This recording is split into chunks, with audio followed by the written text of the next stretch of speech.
Students, welcome all of you in the maths class once again. आज हम start करने जा रहे हैं क्वेश्चन नंबर 9 एक्सरसाइज 11.3। आप इस क्वेश्चन को देखते हैं हमारे क्वेश्चन में क्या दिया हुआ है। लेकिन इससे पहले मैं आपको बता दूं, अगर इससे पहले के क्वेश्चन आपके अभी कंप्लीट नहीं हुए हैं तो आप हमारे डिस्क्रिप्शन बॉक्स में जाकर के उन क्वेश्चंस का लिंक ले सकते हैं, वहां से अपना वर्क को कंप्लीट कर सकते हैं। तो हम देखते हैं कि इस क्वेश्चन में हमारे पास क्या है। Shazli took a wire of length 44 centimetre and bent into the shape of a circle, find the radius of circle. पहला क्वेश्चन। दूसरा, ऑल्सो फाइंड इट्स एरिया, ये second question. If the same wire is bent into the shape of a square, what will be the length of each side of its sides, ये third question. Which figure includes more area, the circle और square. Question बहुत lengthy है, आपको question देख करके बिल्कुल भी confuse नहीं होना है। सबसे पहले आप क्वेश्चन को वन बाय वन रीड करिए। चलिए इस क्वेश्चन को दोबारा रीड करना स्टार्ट करते हैं। आपसे कहा गया है शाजली के पास एक वायर है 44 सेंटीमीटर की, उसने उस वायर का सर्किल बना दिया है। समझ में आ रहा है?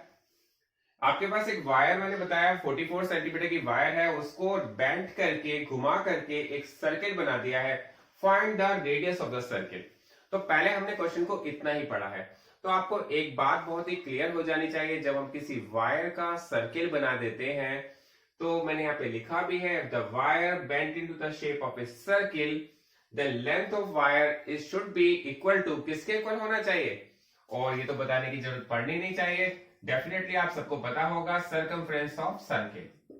अगर हम किसी वायर को बेंड करके सर्किल की शेप में बना देते हैं तो उस लेंथ ऑफ वायर जो इक्वल हो जाती है वो हो जाती है सर्कमफ्रेंस ऑफ द सर्किल, और वो दे रखी है आपको 44 सेंटीमीटर। तो 44 सेंटीमीटर दे रखी है। आप सर्कमफ्रेंस ऑफ सर्किल का फॉर्मूला अप्लाई करेंगे, वो होता है 2 पाई आर, जो आप सबको पता भी होना चाहिए। इसका मतलब इसकी सर्कमफ्रेंस हमारे पास 44 दे रखी है। यहां से आप रेडियस कैसे फाइंड करते हैं, और मैं आपको ऑलरेडी बता चुका हूं। सबसे पहले 2 के प्लेस पर 2 रखना है, पाई के प्लेस पर 22.7 रखना है, क्योंकि पाई की वैल्यू क्वेश्चन में ऑलरेडी गिवन है 22.7, तो हमें वही रखनी है। रेडियस आपके पास नहीं दी गई है, तो सबसे पहले आपको क्या करना है कि रेडियस फाइंड करनी है, और रेडियस फाइंड करने के लिए आपको क्या करना पड़ेगा, 44। जब आप किसी वैल्यू को साइड चेंज करके ले जाते हैं तो जो वैल्यू डिनोमिनेटर में होती है वो न्यूमरेटर में पहुंच जाती है, और जो वैल्यू न्यूमरेटर में होती है वो डिनोमिनेटर में आ जाती है। तो ये बात बहुत ही क्लियर हो गई होगी आपको कि हम इसको 2 से कट करेंगे। 2 2 जा 4, 2 2 जा 4, और 22 1 जा 21, 22 1 जा 22, और आपके पास इसका जो आंसर आ गया वो 7। इसका मतलब इसका फर्स्ट पार्ट जो रेडियस पूछी गई थी वो आ गई है हमारे पास 7 सेंटीमीटर। इस सर्किल की रेडियस आपके पास आ गई है 7 सेंटीमीटर की। इसका हमने फर्स्ट पार्ट को कंप्लीट कर दिया है। दूसरा आपसे कहा गया है ऑल्सो फाइंड इट्स एरिया। हमें फाइंड करना है इसका एरिया। अब हमारे पास सर्किल की रेडियस आ गई है, तो एरिया भी हम बहुत इजीली फाइंड कर सकते हैं। तो area of circle, area of circle का जो फॉर्मूला है वो होता है पाई आर स्क्वायर, और पाई आर स्क्वायर का मीनिंग होता है, पाई की वैल्यू आपको क्या करना है 22.7 पुट करनी है। रेडियस आप ऑलरेडी फाइंड कर ही चुके हैं। रेडियस आपने कितनी फाइंड की है, 7 सेंटीमीटर की। 7 इंटू 7, तो हमें क्या करना है, 7 से 7 कट गया, 22 का 7 से मल्टीप्लाई करेंगे तो आपके पास आ जाएगा 154 सेंटीमीटर स्क्वायर। तो ये हमारा क्वेश्चन का सेकंड पार्ट भी कंप्लीट हो गया है। तो अब आपसे क्या कहा गया है, अब आपसे कहा गया है if it bent into the shape of a square, अगर वही सेम वायर को हम दूसरी शेप में चेंज कर देते हैं, स्क्वायर में चेंज कर देते हैं, तो उसकी लेंथ कितनी होगी उसको देखते हैं नेक्स्ट स्लाइड में। तो नेक्स्ट पार्ट में आपसे कहा गया है if the same wire is bent into the shape of a square, अगर वही सेम वायर को हम अगर स्क्वायर में चेंज कर देते हैं तो हमारे पास क्या होना चाहिए। तो मैंने यहाँ पर लिखा हुआ है कि if it bent into the shape of a square, the length of the wire should be equal to the perimeter of square. आपको समझ में आ गया होगा कि अगर हम उसी वायर को स्क्वायर में चेंज कर देते हैं तो वही वायर की जो लेंथ है वो पेरीमीटर ऑफ स्क्वायर के इक्वल हो जाती है, और पेरीमीटर ऑफ स्क्वायर कितना हो जाएगा 44 सेंटीमीटर, क्योंकि लेंथ ऑफ वायर तो 44 सेंटीमीटर की है। मैंने आपको बताया था कि अगर हम सर्किल में चेंज करते हैं, सर्किल में बेंड कर देते हैं, तो सर्किल का सर्कमफ्रेंस भी 44 हो जाता है, लेकिन अगर स्क्वायर में चेंज कर देते हैं तो स्क्वायर का पेरीमीटर भी 44 सेंटीमीटर हो जाता है। तो आपसे कहा गया है इसकी पहले इसका एरिया भी फाइंड कीजिए। तो सबसे पहले पेरीमीटर ऑफ स्क्वायर का जो फॉर्मूला होता है वो होता है 4 multiply by side. 4 multiply by side इसका फॉर्मूला होता है। तो हम स्क्वायर की साइड को कैसे फाइंड कर सकते हैं? अगर आप साइड फाइंड करना चाहते हैं तो आपको क्या करना पड़ेगा? 44 अपॉन 4, इस 4 को अपॉन में लाना पड़ेगा। आपको पता ही है जो वैल्यू मल्टीप्लाई की होती है वो डिवाइड में आ जाती है। इसका मतलब यह हुआ कि इसकी जो साइड है वो 11 सेंटीमीटर की है। स्क्वायर की साइड भी हमारे पास आ गई है 11 सेंटीमीटर की। अब स्क्वायर की साइड आ गई है तो इसका एरिया भी हम फाइंड कर सकते हैं। आपसे कहा गया है एरिया ऑफ स्क्वायर भी फाइंड कीजिए। तो एरिया ऑफ स्क्वायर फाइंड करने के लिए हमें एरिया ऑफ स्क्वायर का फॉर्मूला यूज करना है, और फॉर्मूला तो हम सबको पता ही है, साइड मल्टीप्लाई बाय साइड। तो स्क्वायर का जो एरिया का फॉर्मूला है साइड मल्टीप्लाई बाय साइड। तो यहां पर हमारे पास 11 का मल्टीप्लाई अगर 11 से करेंगे तो हमारे पास आ जाएगा 121 सेंटीमीटर स्क्वायर। तो आपके पास जो क्वेश्चन कहा गया था उस क्वेश्चन में 4 क्वेश्चन पूछे गए थे, हमने 1 बाय 1 उसका आंसर दिया है। इस क्वेश्चन को अगर 1 बाय 1 करेंगे तो क्वेश्चन बहुत ही इजी लगेगा। तो यहाँ पर हमारे पास radius of the circle 7 centimetre आ गई है, एरिया ऑफ सर्किल 154 सेंटीमीटर आ गया है, और आपसे कहा गया है कि अगर इसको स्क्वायर में चेंज करते हैं तो लेंथ ऑफ द साइड कितनी होगी?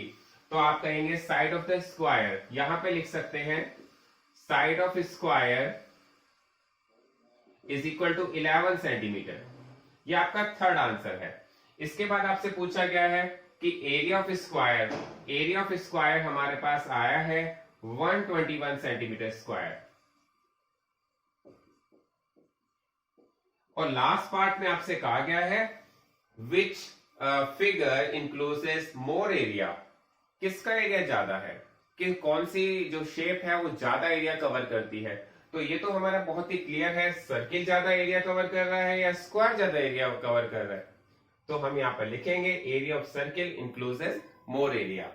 तो यहां पे लिख सकते हैं सर्किल इंक्लोजेस मोर एरिया। ये क्वेश्चन यहां पर कंप्लीट हो गया है। अब देखते हैं क्वेश्चन नंबर 10। तो अब देखते हैं क्वेश्चन नंबर 10। क्वेश्चन नंबर 10 में आपके पास दिया हुआ है from a circular card sheet of radius 14 centimetre, two circles of radius 3.5 centimetre and a rectangle of length 3 centimetre and breadth 1 centimetre are removed, find the area of the remaining sheet. बहुत ही interesting question है, आप सबको इसको बहुत ध्यान से समझना है। आपसे कहा गया है कि आपको क्या करना है, एक हमारे पास सर्कुलर शीट है जिसकी रेडियस गिवन है 14 सेंटीमीटर की, उसमें से 2 छोटे सर्किल आपको रिमूव करने हैं। तो एक सर्किल ये है और एक सर्किल ये है, और एक रेक्टेंगल भी रिमूव करना है। इसका मतलब आपको एक फिगर बनानी है जिसमें से 2 छोटे जो सर्किल है वो रिमूव करने हैं और एक रेक्टेंगल को रिमूव करना है। और इन 2 छोटे सर्किल की जो रेडियस दी गई है वो दी गई है 3.5 सेंटीमीटर की, और जो रेक्टेंगल की लेंथ और ब्रेथ दी गई है, लेंथ दी गई है 3 सेंटीमीटर, ब्रेथ दी गई है 1 सेंटीमीटर। आपके पास पूरी डायमेंशन क्वेश्चन में गिवन है। तो क्वेश्चन को देख करके हमारे पास जो फिगर है, फिगर में हमें 2 टाइप्स के सर्किल दिखाई दे रहे हैं, एक लार्जर सर्किल है और दूसरा स्मॉलर सर्किल है। तो सबसे पहले लिख लेते हैं रेडियस ऑफ लार्जर सर्किल आपके पास कितनी दी गई है। रेडियस ऑफ लार्जर सर्किल को हम कैपिटल आर से रिप्रेजेंट कर रहे हैं, वो दी गई है 14 सेंटीमीटर, क्वेश्चन में दी गई है।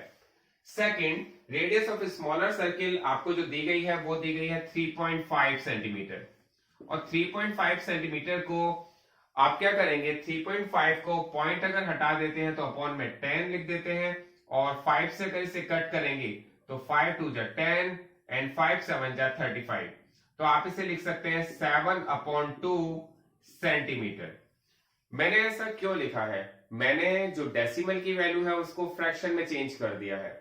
उससे बेनिफिट क्या होता है, उससे बेनिफिट होता है कि हमारी कैलकुलेशन कम हो जाती है, हमारी गलती होने के चांसेस भी कम हो जाते हैं, क्योंकि जब हम कोई वैल्यूज को डेसिमल में लेते हैं तो कैलकुलेशन ज्यादा होती है। मैंने इसको 35/10 लिखा, फिर 5 2 जा 10, 5 7 जा 35, 7/2 लिख दिया। तो ये बात तो आपको बहुत अच्छी तरह से क्लियर हो जानी चाहिए। इसके बाद जो इसमें रेक्टेंगल दिया हुआ है उसकी लेंथ आपके पास दी गई है 3 सेंटीमीटर, तो मैंने इसको 3 सेंटीमीटर लिख दिया है, और ब्रेथ आपके पास दी गई है 1 सेंटीमीटर की, तो ब्रेथ को मैंने 1 सेंटीमीटर लिख दिया है। आपसे कहा गया है अगर इस बड़े सर्किल में से दो छोटे सर्किल और एक रेक्टेंगल को रिमूव कर दिया जाए तो बाकी बची रिमेनिंग शीट का एरिया कितना होगा। तो यहां पर मैंने लिखा है एरिया ऑफ रिमेनिंग शीट। तो यहां पर एरिया ऑफ रिमेनिंग शीट, और ये तो आप मुझे अपने आप बता भी सकते हैं कि area of larger circle minus area of 2 into area of smaller circle plus area of rectangle. अब आप कहेंगे आपने क्या लिखा है, थोड़ा सा कंफ्यूजन हो रहा होगा आपको, लेकिन मैं आपका सारा कंफ्यूजन बहुत ही क्लियर कर देता हूं। देखिए आपके पास जो सबसे बड़ी शीट है वो कौन सी है, लार्जर सर्किल। जो आपके पास एरिया ऑफ लार्जर सर्किल है, आप बड़े वाले सर्किल में से दो छोटे सर्किल और एक रेक्टेंगल के एरिया को ऐड करके अगर माइनस कर देते हैं तो बाकी बची हुई शीट का एरिया आपके पास आ जाता है। देखिए ये तो आपको बहुत ही क्लियर होगा कि अगर आप दो छोटे सर्किल और एक रेक्टेंगल का एरिया इनको ऐड करके बड़े वाले सर्किल में से माइनस कर देते हैं तो बाकी बची हुई रेक्टेंगल, बाकी बची हुई जो आपकी सर्कुलर शीट है उसका एरिया तो आ ही जाता है। तो हम देखते हैं कैसे। बड़े वाले सर्किल का एरिया क्या होगा, पाई कैपिटल आर स्क्वायर, क्योंकि आपने बड़े वाले सर्किल की रेडियस जो ली है वो कैपिटल आर में ली है, और दो छोटे वाले जो सर्किल हैं उनकी रेडियस आपने ली है स्मॉल आर में, तो उनका एरिया होगा पाई आर स्क्वायर। क्योंकि यहां पर एरिया ऑफ स्क्वायर का जो फॉर्मूला होता है वो पाई आर स्क्वायर है, लेकिन सर्किल 2 है तो हमें 2 का मल्टीप्लाई करना पड़ा है। और आपको एक बात और भी पता है कि जो रेक्टेंगल का एरिया होता है वो लेंथ इंटू ब्रेथ। तो इसका मतलब अब आपका थोड़ा कंफ्यूजन कम हो जाना चाहिए, क्योंकि जो वैल्यू हमें रिमूव करनी है उसको हमने एक ब्रैकेट में लिख लिया। क्या रिमूव करना है, दो छोटे सर्किल और एक रेक्टेंगल, उन दोनों को हम एरिया फाइंड करके उन दोनों का एरिया हम बड़े वाले सर्किल में से अगर माइनस कर देंगे तो बाकी बची हुई रिमेनिंग शीट का हमारे पास एरिया आ जाना चाहिए।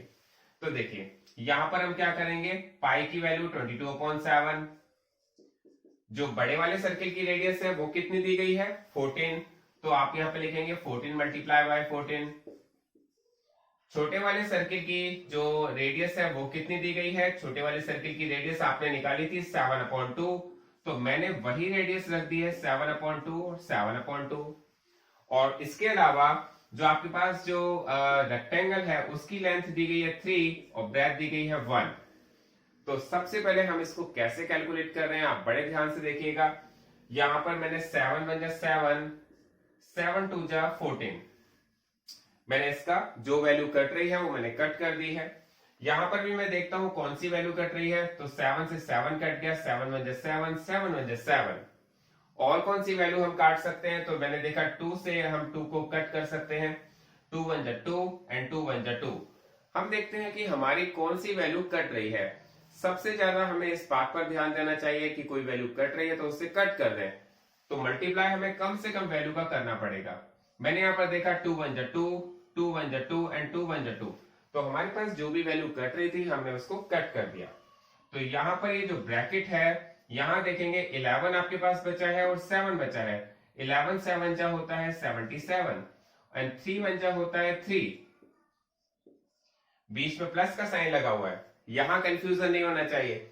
इनका मल्टीप्लाई करके तो आया है 77, यहां मल्टीप्लाई करके आया 3, और यहां पर हमारे पास 22 इंटू 4, ये हमारे पास आया है 22 2 जा 44, 44 इंटू 14। यहां पर हम अगर इन तीनों का मल्टीप्लाई करते हैं तो कितना आता है आप कैलकुलेट कर लीजिए। 14 4 जा 56, 56 का 6 करी लगा 5, 14 4 जा 56 और 5 61, इसका मतलब इन तीनों का मल्टीप्लाई करके आया 616। तो हमारे पास यहां पर जो वैल्यू आ गई है वो आ गई है 616, और 77 और 3 को ऐड करते हैं तो आ जाता है 80। और अगर हम इसमें से 616 में से 80 माइनस करते हैं तो आप करके देख सकते हैं, 616 में से अगर हम 80 माइनस करेंगे तो 6 में से 0 माइनस होता है तो 6 बचता है। यहां पर 11 में से 8 माइनस अगर हम करते हैं तो हमारे पास आ जाता है 3, और यहां पर आता है 5, तो आपके पास आ जाएगा 536 सेंटीमीटर स्क्वायर। यही इस क्वेश्चन का आंसर होगा। मैं इस क्वेश्चन को एक बार दोबारा से रिवाइज करवा रहा हूं। सबसे पहले देखिए, हमें इस क्वेश्चन को बहुत अच्छी तरह समझना है कि हमारे पास एक लार्जर सर्किल है और उसमें से दो छोटे सर्किल और एक रेक्टेंगल को हम माइनस कर रहे हैं, मतलब रिमूव कर रहे हैं। तो आपसे पूछा कि एरिया ऑफ रिमेनिंग शीट कितनी होनी चाहिए, तो हमने यहाँ पर वही कहा है जो हमें दिख रहा है। यहाँ पर एक लार्जर सर्किल में से दो छोटे सर्किल और एक रेक्टेंगल माइनस हो रहा है, उसको हमने माइनस कर दिया। यहाँ पर बड़े सर्किल का एरिया फाइंड किया, यहाँ पर दो छोटे सर्किल का एरिया फाइंड किया और यहाँ पर रेक्टेंगल का एरिया फाइंड किया। जो रिमूव हो रहा है उनको अलग ब्रैकेट में रखा है। 77 इंटू 77 प्लस 3 80 आ गया है। 616 बड़े वाले सर्किल का एरिया आया था और बड़े वाले सर्किल के एरिया में से अगर 80 माइनस कर देते हैं तो हमारे पास बाकी बची हुई रिमेनिंग शीट का एरिया आ जाता है, जो है 536 सेंटीमीटर स्क्वायर। अगर आपको कोई प्रॉब्लम हो तो इस क्वेश्चन को आप एक बार रिपीट करके जरूर देखें।